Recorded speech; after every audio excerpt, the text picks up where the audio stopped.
Article 356 covers Liquidtight flexible non-metallic coated metal conduit. Section 501.4b addresses length. It states that the length of a run of Liquidtight flexible non-metallic coated metal conduit shall not exceed 6 feet 1.8 meters between conduit terminations. There is an exception. Where no mechanical stress is imposed on the Liquidtight flexible non-metallic coated metal conduit and termination fittings are listed for use with the Sealtite wiring method, the length of the run shall be permitted to exceed 6 feet 1.8 meters but shall not exceed 36 feet 11 meters. Section 502.5c discusses grounding in long runs. Where the length of a single length of Liquidtight flexible non-metallic coated metal conduit exceeds 6 feet 1.8 meters, an equipment grounding conductor shall be installed. To summarize, if there is no mechanical stress on the conduit, the maximum length of Sealtite wiring is 36 feet. An equipment grounding conductor must be installed if the length exceeds 6 feet. Firstly, always consult the latest edition of the National Electrical Code, or NEC, and local codes for the most accurate and up-to-date requirements. Secondly, ensure that all electrical work is performed by qualified and licensed electricians to comply with safety standards and regulations. Thirdly, verify that all materials used are listed and approved for the specific application. Fourthly, carefully consider the environmental conditions and potential mechanical stresses when selecting and installing conduit. Fifthly, proper grounding is crucial for safety and preventing electrical hazards. Sixthly, double-check all connections and terminations to ensure they are secure and properly made. Seventhly, use appropriate tools and equipment for cutting, bending, and installing conduit to avoid damage and ensure a professional installation. Eighthly, label all circuits and equipment clearly for easy identification and maintenance. Ninthly, keep detailed records of all electrical work performed, including diagrams and specifications. Tenthly, schedule regular inspections and maintenance to ensure the electrical system continues to operate safely and efficiently. The exception to the 6-foot rule allows for longer runs of Liquidtight conduit, up to 36 feet, provided that certain conditions are met. These conditions typically involve ensuring that the conduit is not subjected to excessive mechanical stress and that the fittings used are specifically listed for use with the Sealtite wiring method. This exception provides flexibility in installations where longer runs are necessary but requires careful attention to detail to maintain the integrity and safety of the electrical system. When installing Liquidtight conduit, it is important to select the appropriate size and type for the application. The conduit must be sized to accommodate the number and size of conductors being installed, while also considering any future expansion needs. The type of Liquidtight conduit should be chosen based on the environmental conditions such as exposure to chemicals, extreme temperatures, or physical abuse.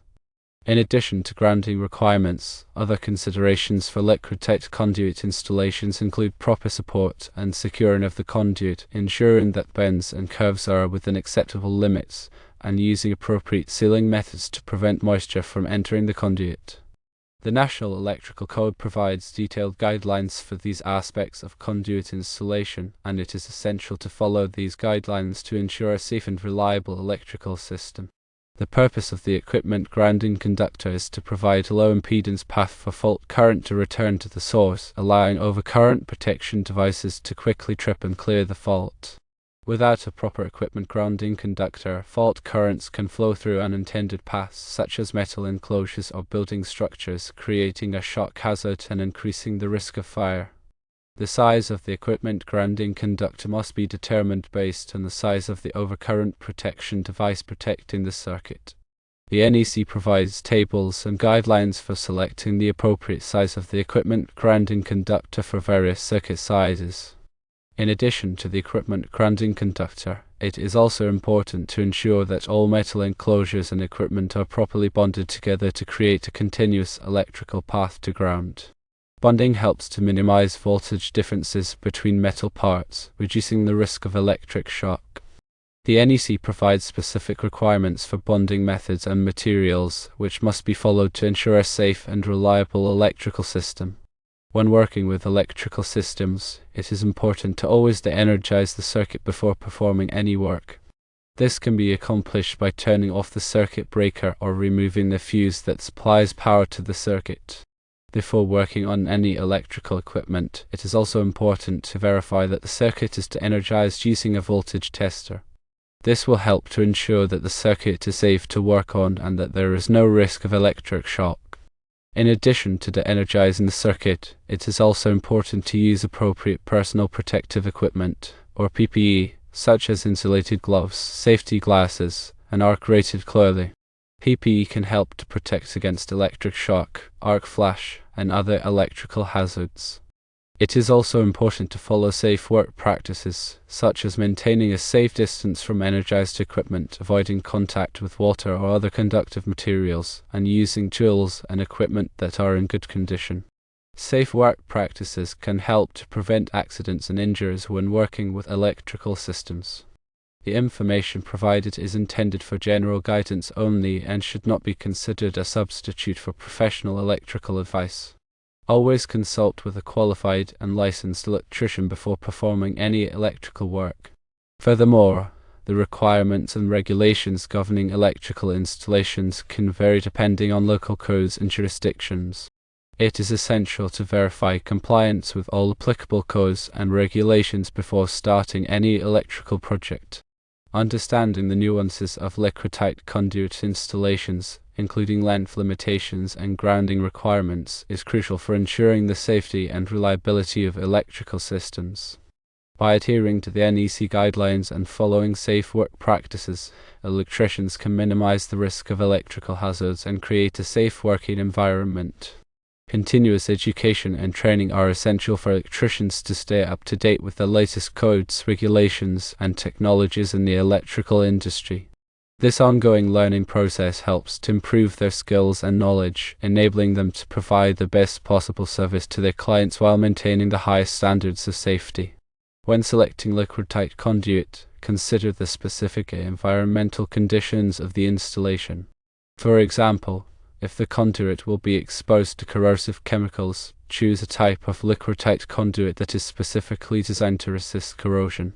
If the conduit will be subjected to extreme temperatures, choose a type of Liquidtight conduit that can withstand those temperatures without becoming brittle or deformed. The choice of Liquidtight conduit also depends on the flexibility requirements of the installation. Some types of Liquidtight conduit are more flexible than others, making them easier to bend and route in tight spaces. Consider the degree of flexibility required for the specific installation and choose a type of Liquidtight conduit that meets those needs. When installing Liquidtight conduit, it is important to use the correct fittings and connectors. The fittings and connectors must be compatible with the type of Liquidtight conduit being used and must be properly installed to ensure a watertight seal. Improperly installed fittings and connectors can allow moisture to enter the conduit, which can lead to corrosion and electrical problems. It is also important to properly support the Liquidtight conduit to prevent it from sagging or becoming damaged. The support should be spaced according to the manufacturer's recommendations and should be securely fastened to the structure. Sagging or damaged conduit can create stress on the conductors inside and can also create a safety hazard. When routing Liquidtight conduit, avoid sharp bends or kinks. Sharp bends or kinks can restrict the flow of conductors inside the conduit and can also damage the conduit itself. Use gradual bends and sweeps to maintain a smooth flow of conductors and to prevent damage to the conduit. Before installing Liquidtight conduit, inspect it carefully for any signs of damage, such as cracks, cuts, or abrasions. Damaged conduit should not be used, as it may not provide adequate protection for the conductors inside. Replace any damaged conduit with new conduit before proceeding with the installation. After installing Liquidtight conduit, test it to ensure that it is watertight. This can be done by spraying the conduit with water and checking for any leaks. If any leaks are found, repair them immediately to prevent moisture from entering the conduit. Properly installed and maintained Liquidtight conduit can provide years of reliable service.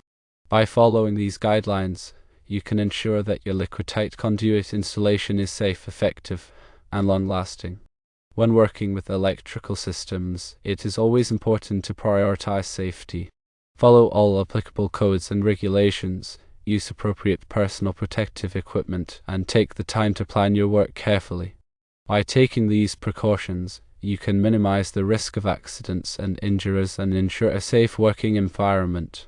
Always remember to consult the specific product instructions for the Liquidtight conduit and fittings you are using, as these instructions may contain additional information or recommendations that are specific to those products. These instructions can provide valuable guidance on proper installation techniques and can help you to avoid common mistakes. In addition to the NEC, there may be other applicable standards or regulations that govern the installation of Liquidtight conduit in your area. Be sure to check with your local authorities to determine if there are any additional requirements that you must comply with. These additional requirements may address issues such as seismic bracing, fire resistance, or accessibility. Staying informed about all applicable standards and regulations is essential for ensuring that your Liquidtight conduit installation meets all the necessary requirements. When selecting an equipment grounding conductor for a Liquidtight conduit installation, it is important to consider the material of the conductor. Copper and aluminum are the two most common materials used for equipment grounding conductors. Copper is a better conductor of electricity than aluminum, but it is also more expensive. Aluminum is lighter and less expensive than copper, but it is more susceptible to corrosion. The choice of material for the equipment grounding conductor depends on the specific application and the environmental conditions.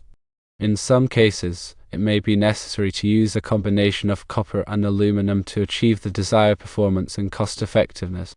The equipment grounding conductor must be properly connected to the grounding system to ensure that it provides a low impedance path for fault current. The connection must be made using approved methods and materials, such as grounding lugs or connectors. The connection must also be protected from corrosion and mechanical damage. Improperly connected equipment grounding conductors can create a shock hazard and can also prevent overcurrent protection devices from tripping properly. When installing Liquidtight conduit in hazardous locations, such as areas where flammable gases or vapors are present, it is important to use explosion-proof fittings and enclosures. Explosion-proof fittings and enclosures are designed to contain any explosions that may occur inside the conduit system, preventing them from spreading to the surrounding environment. The use of explosion-proof fittings and enclosures is essential for maintaining safety in hazardous locations. Liquidtight conduit is often used to protect electrical wiring in outdoor applications such as lighting systems, HVAC equipment, and security systems. In outdoor applications, it is important to choose a type of Liquidtight conduit that is resistant to sunlight, moisture, and extreme temperatures. UV-resistant Liquidtight conduit can prevent the conduit from deteriorating due to exposure to sunlight. Moisture-resistant Liquidtight conduit can prevent water from entering the conduit system, protecting the conductors inside. Temperature-resistant Liquidtight conduit can withstand extreme temperatures without becoming brittle or deformed. By choosing the right type of Liquidtight conduit for the outdoor application, you can ensure that the electrical wiring is properly protected from the elements. When installing Liquidtight conduit in concrete, it is important to protect the conduit from damage during the concrete pouring and curing process. This can be done by wrapping the conduit with protective tape or by encasing it in a sleeve of PVC pipe. The protective tape or PVC sleeve will prevent the concrete from coming into direct contact with the conduit, which can cause damage. It is also important to properly support the conduit during the concrete pouring and curing process to prevent it from sagging or shifting. In addition to protecting the conduit from damage, it is also important to ensure that the concrete does not interfere with the function of the conduit system. For example, the concrete should not block access to junction boxes or pull boxes.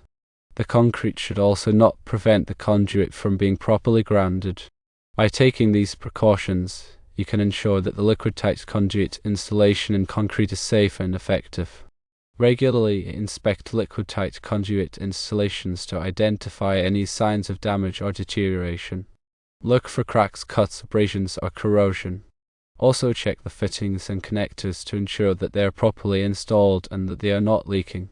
If any problems are found, repair them promptly to prevent further damage or safety hazards.